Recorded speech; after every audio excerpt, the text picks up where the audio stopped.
Greetings, my friend, and welcome to a very spooky episode of Devil Dog Addiction.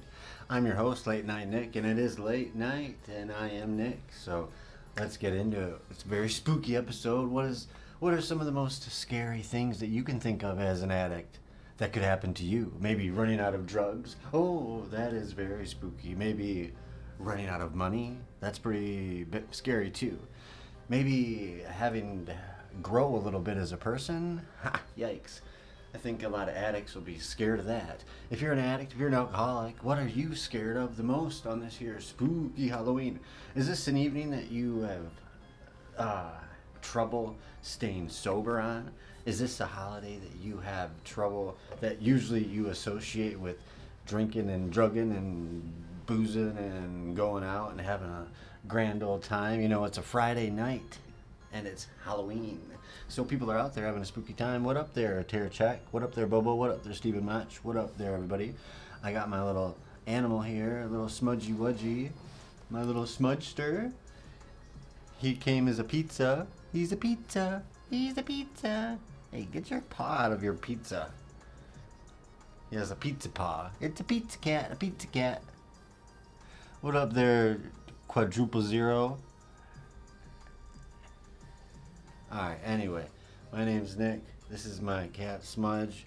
He's a pizza for Halloween. He's got his paw stuck in his pizza. There we go, buddy. There you go. Now he's a better pizza. But anyway, this is going to be a good show. It's going to be a good night. It's going to be a great time. And we're going to get into it right about now.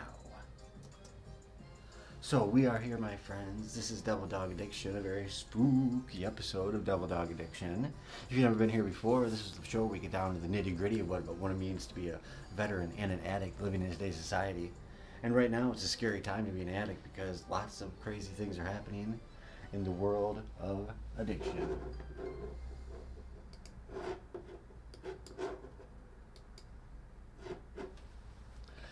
And today, we're going to talk about fear and what does that mean as an addict. But anyway, let's get into it, folks. My name's Nick. This is Devil Dog Addiction. Segment 1. Segment 1 of 5. We're going to do 5 segments. This is segment 1. The Fear Factory.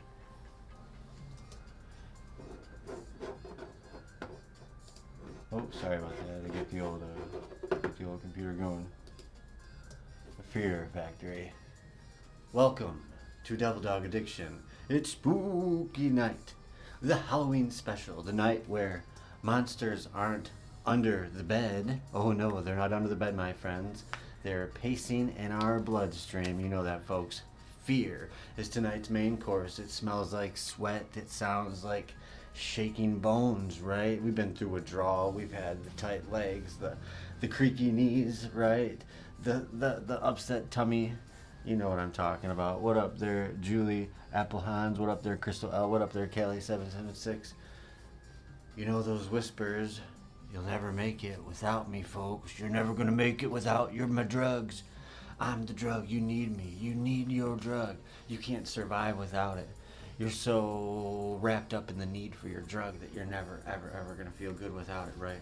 Tonight we're going to drag that fear of whatever we're going through, that fear of addiction, that fear of other people, that fear of communication, that fear of inner peace, that fear of growth, that fear of being a person that is bigger than ourselves. What up there, TD3? What up there, Dimitri P? What up there, Cheryl Light? Boom, da, da, da. That's right. It's going to take our fear out into the light where it looks less like a demon, because we don't just demonize things. We actually get into the why and what and the where and the logic of how we can get better. And now it's more like a let's call this an overdue bill, my friends, marked hey now, in some courage and communication. Today's recovery reading, oh guess what, you know what day we're using? October 31st, Halloween. Recovery reading, 24 hours a day, October 31st. Fear shows us our need for faith. When we meet fear with action, we grow stronger than the darkness. 24 hours a day. October 31st, the reflection. Fear doesn't disappear with daylight, but faith makes it blink first. Let's show this first. That fear shows us our need for faith. When we meet our fear with action, we grow stronger than the darkness. If we want to get over our addiction, if we want to get through our addiction. Hey, what's up there, Charlie? Hello, hello, hello. Hope you're having a great spooky evening. What up there, Barbara Francis? What up there, Roger Wilson 157? What up there, Angry? Looks like 94. We're gonna get into some definitions tonight. Tonight, when we're talking about addiction, we're talking about fear. We're talking about that brutal, spooky echo in your rib cage. You know what I'm talking about. When courage calls in sick. Blah, right? When you know you need to have some courage, when you know you gotta buck up, Buttercup, when you know you gotta be, when you can't be a Reese's Pieces, right? You gotta be a Buttercup. You gotta be a full-fledged 4-piece king-size Reese's Buttercup. What up there, David Anamora? What up there, Carla Marie 917? I'll tell you this. The first jump scare. It's time to get spooked, folks. It's time to get scared on this here Halloween. Every horror movie that's out there, you know what I'm talking about, opens with the sound. A creak. You know what I'm talking about. When the movie starts, it's like, "Arr!" Or a scream, it's like, ah! Or it's like, say like a heartbeat is like, do-do, do-do, do-do, do-do. For addicts, my friends, the spookiest, scariest sound in the world is an empty bag hitting the floor, or doing your stash the night before and waking up and not having any left for the morning. How about this? The phone's dead and your only dealer is ghosting you again. Spooky stuff here, folks. And your body, you know what happens? It starts shaking. You start getting that feeling. You start yawning a little bit. Your eyes start watering. You start feeling sick. You start getting antsy. You start thinking, oh my God, what the fuck am I going to do? What am I going to do without my drug? What am I going to do? I'm going to go into withdrawal. I'm going to feel sick. I'm going to get sick. I'm going to get bad. I'm going to feel nasty. I'm going to feel horrible. And that is the time, my friends, that you and I, we get possessed. Possessed with the withdrawal ghost. Possessed with the withdrawal demon, I would say. Right? The air thickens. Your breath, it's hard to breathe in. Time stretches. Hours become minutes, right? Minutes become days.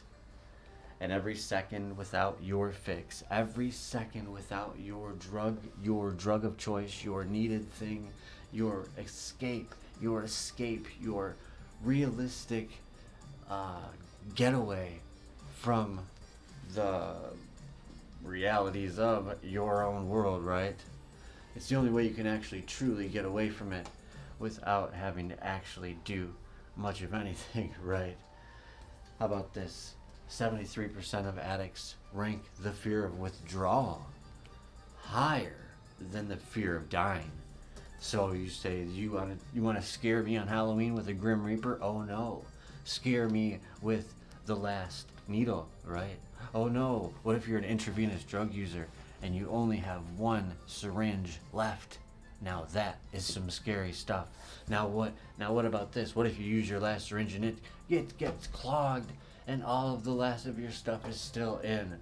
Oh, I mean, you can't drink it. It's a waste. It's just a waste. But what if it's the last? And what if you're getting sick? What if you're starting to shake and you can't even keep the syringe in your arm because you're shaking so bad? Now that is scary. Now that, my friends, is spooky stuff. Symptoms can strike within 6 hours of your last use, right? Some of us, when we start thinking about it, we can force withdrawal into our bodies quicker because we can think our way into sickness. We can think and rationalize our way into feeling like doom and gloom and death and all of the above. That my friends, is how fast your life and your day can shift in the blink of an eye. Cortisol surges 400% in early withdrawal. You know cortisol, the stress hormone, right? Cortisol surging through your veins is our body's very own horror soundtrack. Spooky, spooky stuff, my friends, on this Hallows Eve.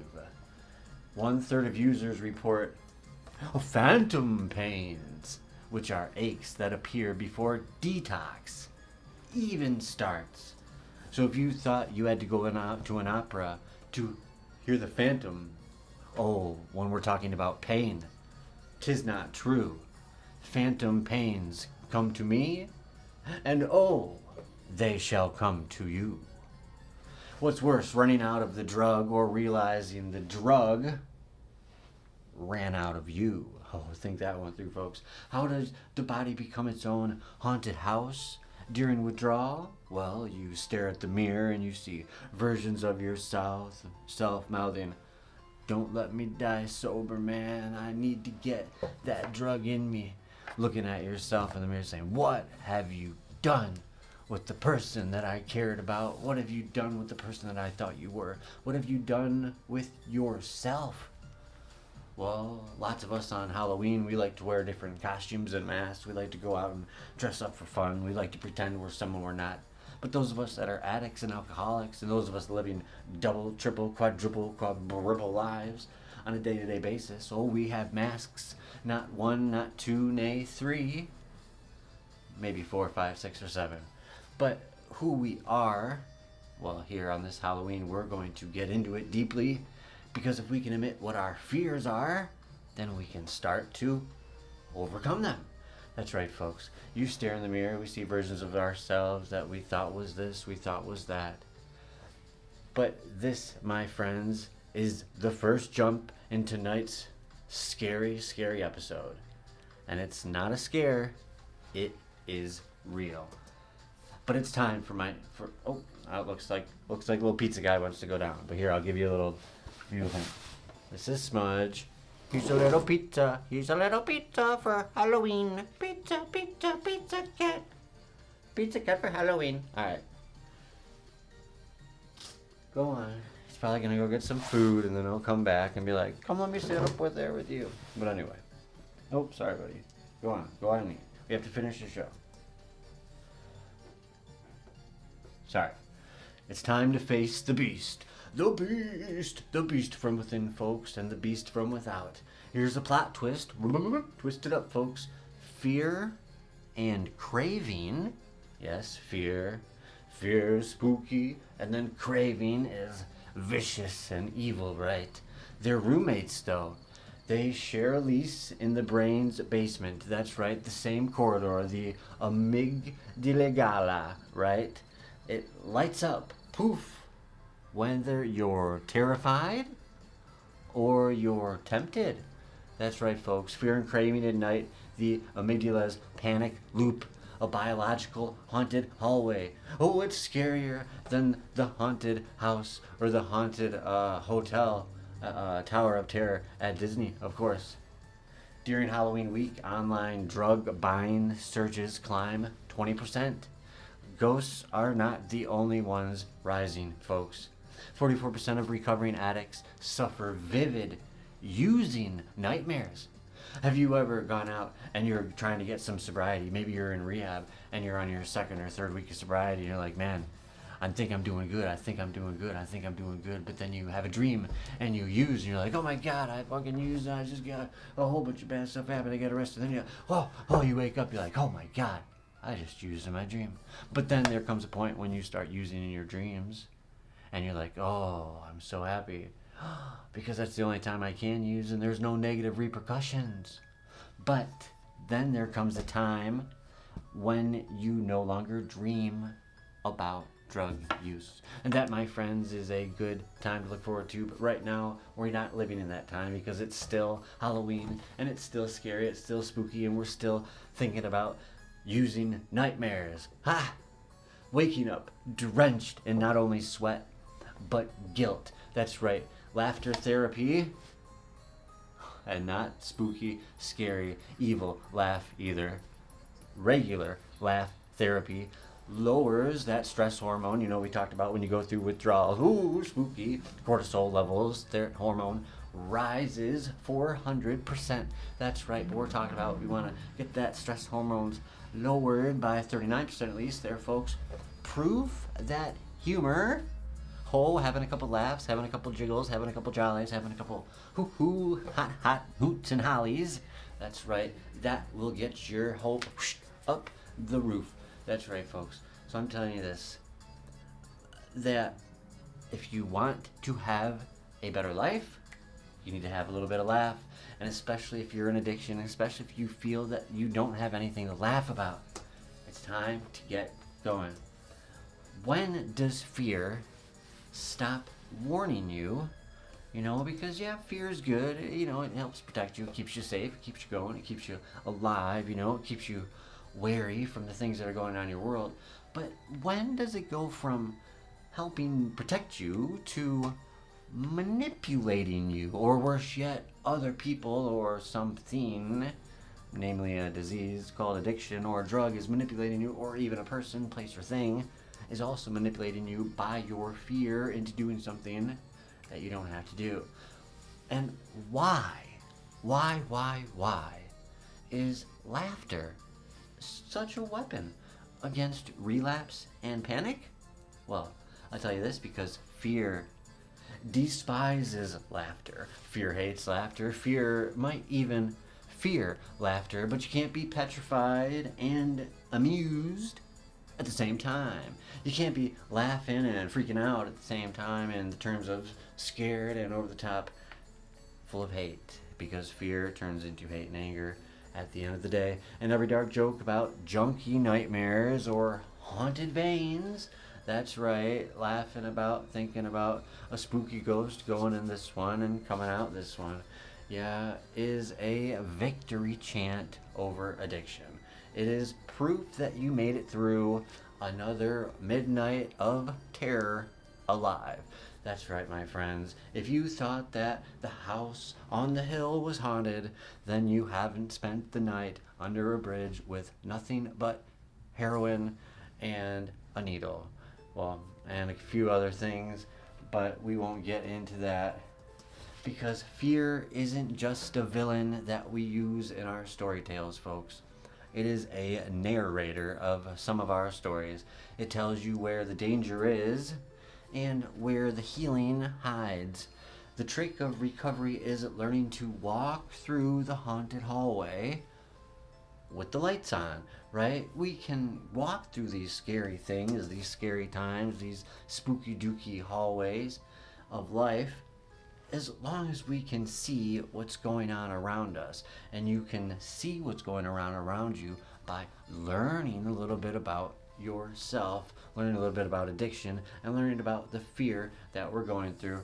And I tell you this, you need to be able to hear the whispers, hear the haunting things that you will hear from your past, that you will hear from others, that you will hear from the world around you, and you just need to keep moving anyway. It's like when you go to the haunted house that they build in the back of the trailer, right, folks? You get in the front door, and you're freaking the fuck out the whole time through, and you're like, oh God, which way do I turn? Scare here, scare there, scare here, scare here. And then you finally make it through, and you're good, right? As long as you keep moving, you're good to write, folks. Just like that song, oh, you got to keep on moving. Something. Either way, it's time up, folks. We've already gone through the first segment. We are moving on to the next one, because it's all Hallows Eve. Things are spooky, things are scary, and we are really into it. Next up, monsters in the closet.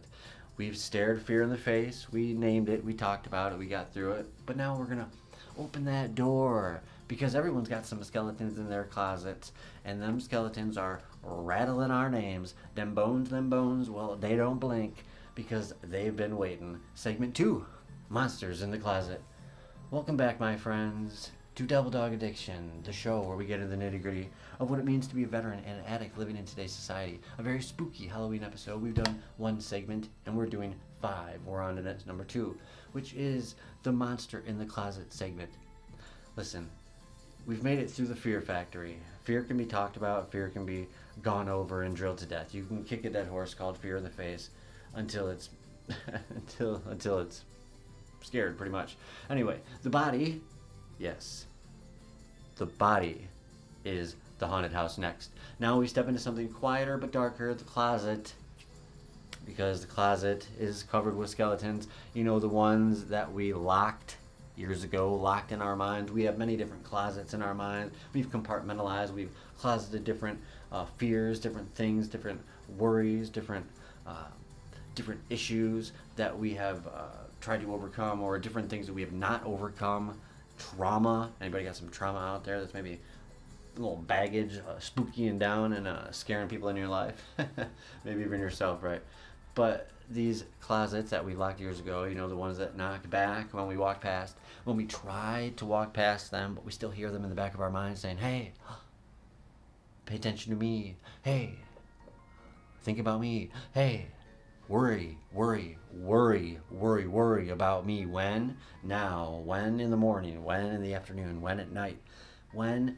Every waking fucking moment is a time that something or somebody or something, right, bigger than just a little thing, right, is going to try to be taking your time, taking your energy, taking your faith, taking your, you know, taking your like inner like mana, whatever the fuck you want to call it, your soul, if you want to call it.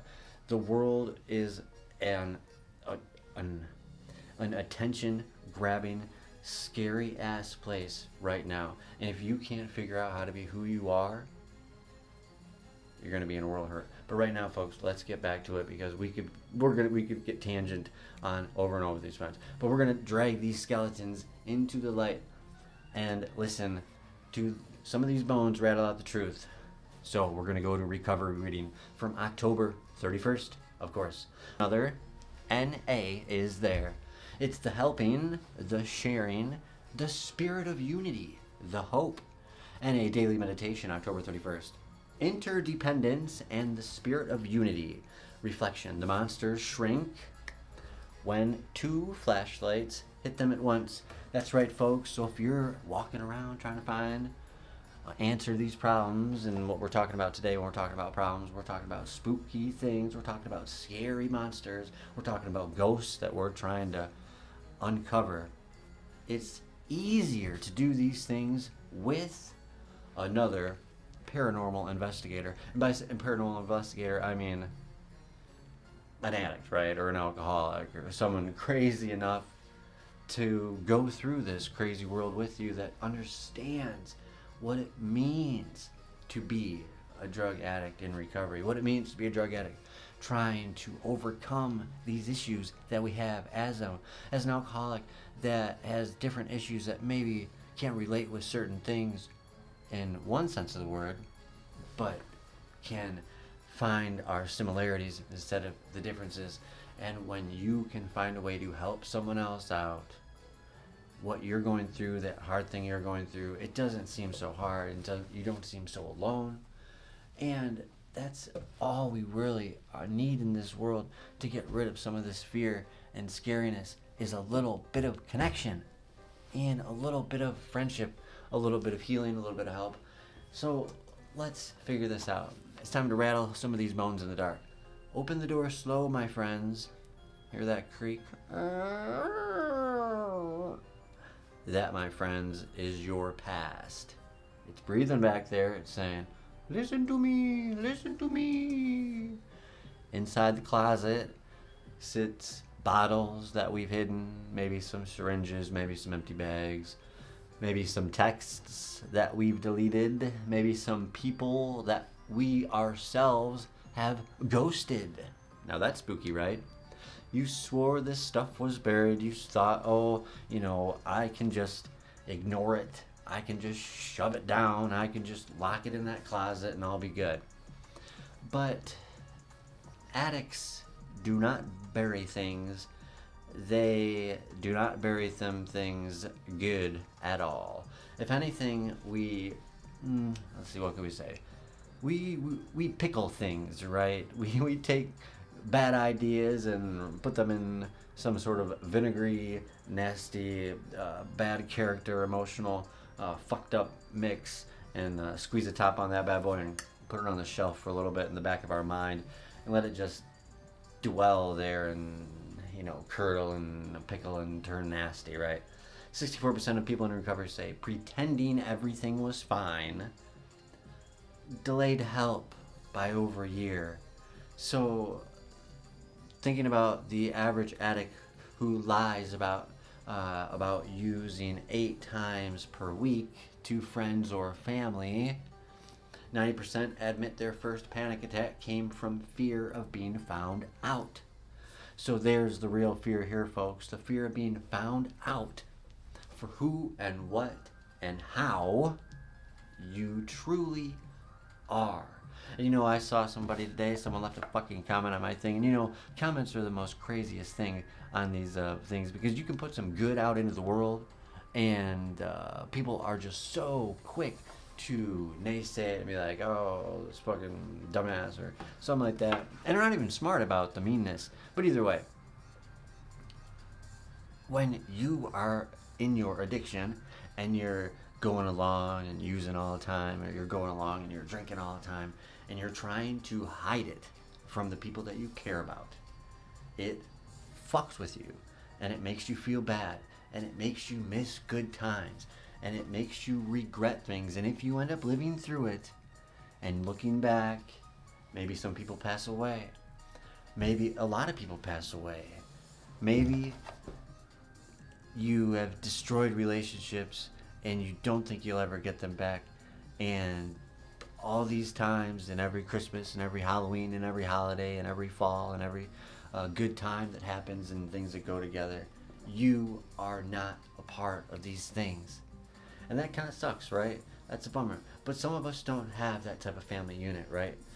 So what do you do from there? Well, I tell you this, especially as a veteran, there are amazing, great veteran communities out there. And if you are an addict, or you're an alcoholic, or you are even just thinking that maybe you have a drug and alcohol problem, you can go to AA or NA. In a great city like Chicago that we live in, there are so many support groups and places. And if you go there with an honest heart, an honest, hard effort, and the ability to be honest, and if you keep coming back and you really want to make a change in your life, there are people there, and you can find a way to make this happen. So, if I can do it, and you can. But we're going to get back to this here, folks. 90% of people, like I said, admit that their first panic attack over use came from fear of being found out. So you start to get that panic, you start to get that fear, you start to get that worry, right? And this isn't a worry, this isn't a Halloween worry, this isn't a jump worry, this isn't a woo boo scares you, right? No. But people who confess a secret experience feel a drop in stress hormones within about 20 minutes. Yeah, that's right, folks. The air out of these overinflated closets, right, gets let out. And some of that truth gets let out, and some of that sharing with others helps get you healed. And then that secret, scary closet is no longer there. And it can be, it can just float off into the ether sphere of your mind. And you can be getting a little bit more piece of it. And if that isn't the goal of, recovery and addiction, alcohol is a little bit of peace of mind, I don't know what else is, right? But I'll tell you this.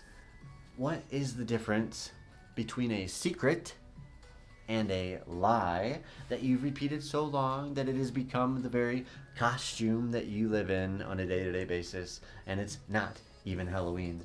You know what I'm talking about, folks. How much energy do we spend guarding the door, the closet to our mind, that's basically already unlocked, unhinged, and open for the world to see anyway?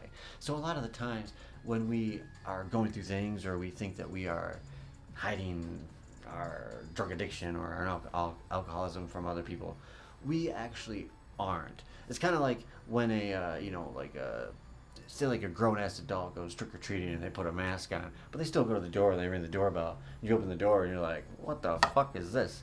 This is like, this person's taller than I am.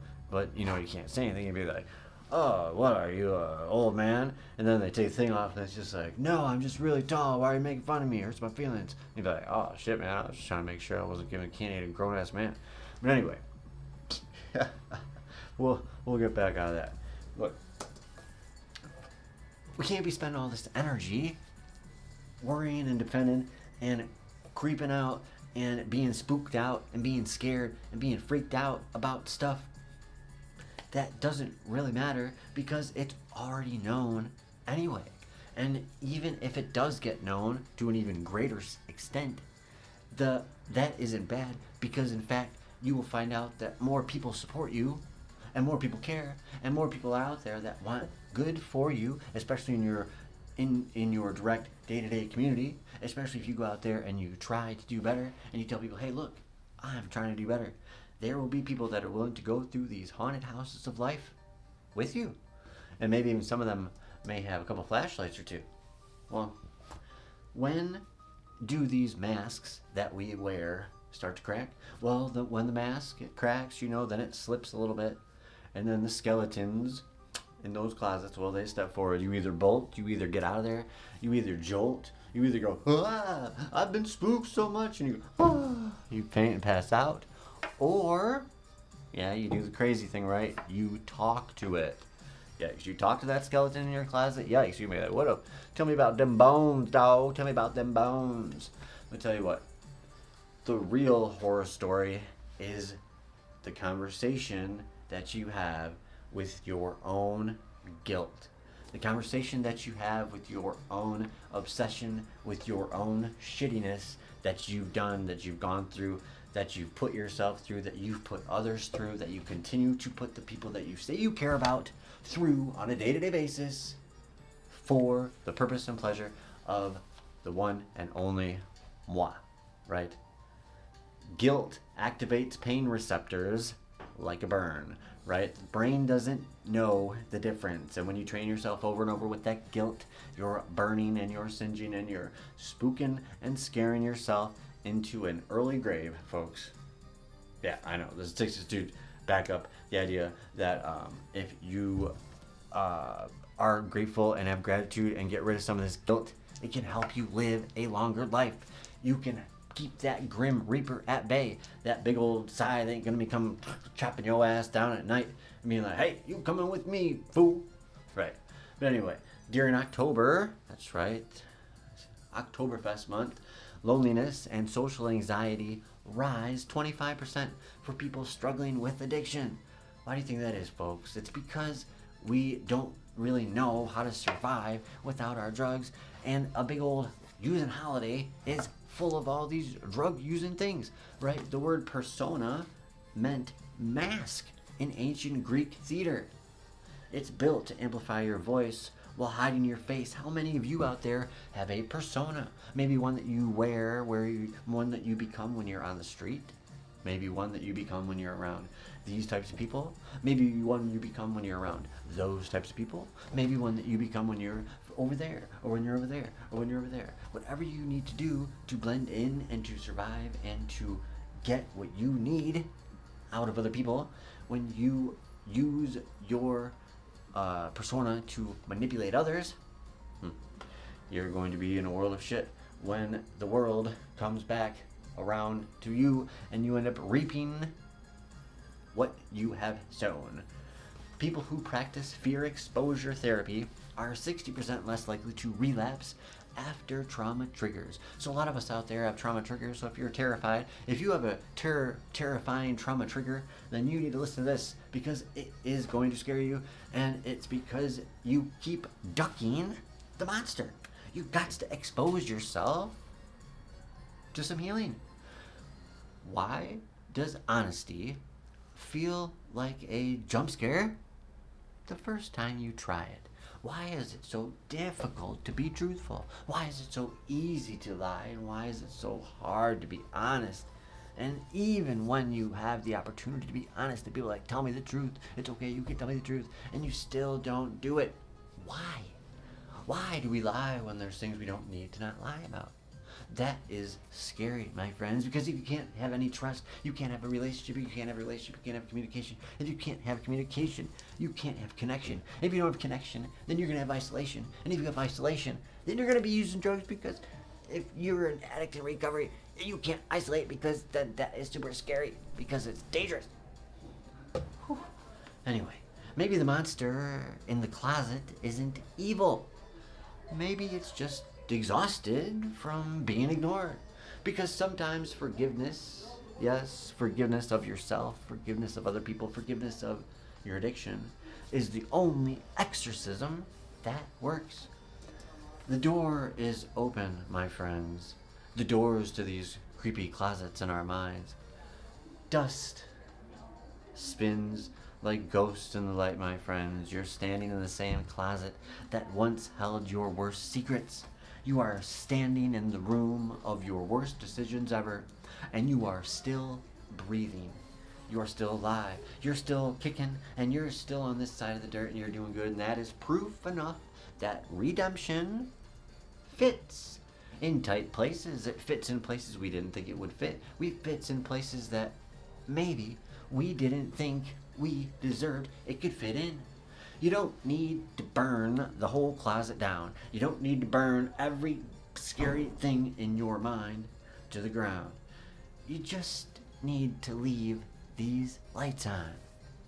So next up, folks, withdrawal, the witching hour. The closet, it was mental, but now it's time to face the scary part, the physical. The body screams, the night stretches, and every heartbeat asks, can you survive until dawn? Segment 3 of 5.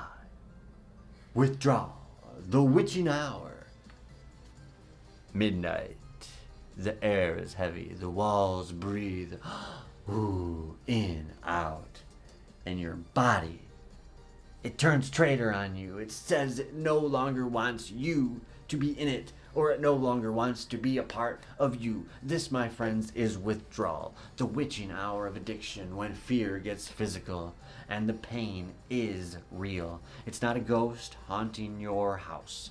It's not a poltergeist. It's not a boo-hoo. It's not a spook. It's not a scary. It's not anything that would be something that we should not be wary of. It's your nervous system screaming for something that it cannot have anymore, or there is none to give to it. But tonight, we learned that that pain is not a punishment. It's proof. It's proof that you are alive enough to change. It's time for the recovery reading from October 31st. Fear will fade, and faith will grow as we move through our pain. Daily reflection on October 31st. Reflection, pain is not the enemy. It is the passage.